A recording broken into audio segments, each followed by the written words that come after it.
Hello. তো আমার তুলি রাখার বা পেন রাখার বা অনেক টুলস, যেটা আমি ডট অ্যান্ড আর্টটা করি, সেই টুলস রাখার জন্য আমার একটা পেনদানির খুব দরকার ছিল। তো সেটা আমি হাতেই বানানোর চেষ্টা করছিলাম যে কী দিয়ে বানানো যায়। তখন আমার এই বোতলের মুখটার কথা মনে পড়ে। তোমরা দেখেছো কি জানি না, আমি এই বোতলের নিচের দিকটা কেটে আমি একটা পেনদানি তৈরি করেছিলাম হ্যান্ডমেড। সেটাতে তুলি টুলস রেখে রেখে না পুরো ভর্তি হয়ে গেছে, আর জায়গা হচ্ছে না। তার জন্য ভাবলাম এটা দিয়েই একটা কিছু বানানো যাক। তাই জন্য ওপরটাতেই ট্রাই করলাম, ওপরটা দিয়েই।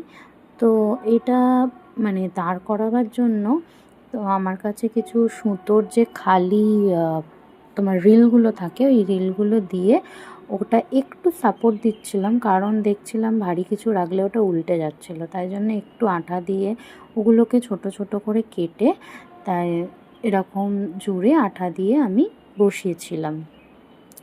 তো এরপরে আমি ওই যে মুখের কাজটা, ওটা তো রাফ হয়েছিল, ওটাতে যাতে না হাতে লেগে কেটে যায় তার জন্য আমি এই যে মাস্কিং টেপগুলো থাকে, ওই টেপগুলো মুখের কাছে আটকে ছোট ছোট করে কেটে মুখের কাছে আটকে এটাকে কভার করেছিলাম, যাতে না হাতে দ্বিতীয়বার আর লেগে যায় কোনোভাবে। কারণ আমি ইউজ করব, কাজের ফাঁকে খেয়াল রাখবো না, তখন দেখবো আমার নিজের হাতেই লেগে গেছে।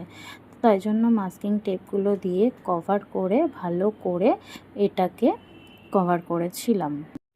তো আমি এই ভিডিওটা আমার অনেকটাই বড় হবে, আমি জানি না কটা পার্টে আমায় পোস্ট করতে হবে। তো এটা আমার ফার্স্ট পার্ট।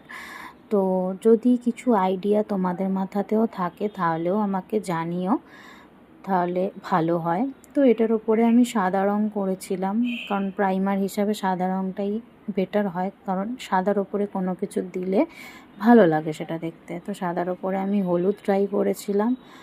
আর এর পরের ভিডিওটা আসতে দেখি কতটা সময় লাগে। তোমরা আমাকে কিন্তু অবশ্যই জানিও কেমন হয়েছে আর কেমন হচ্ছে।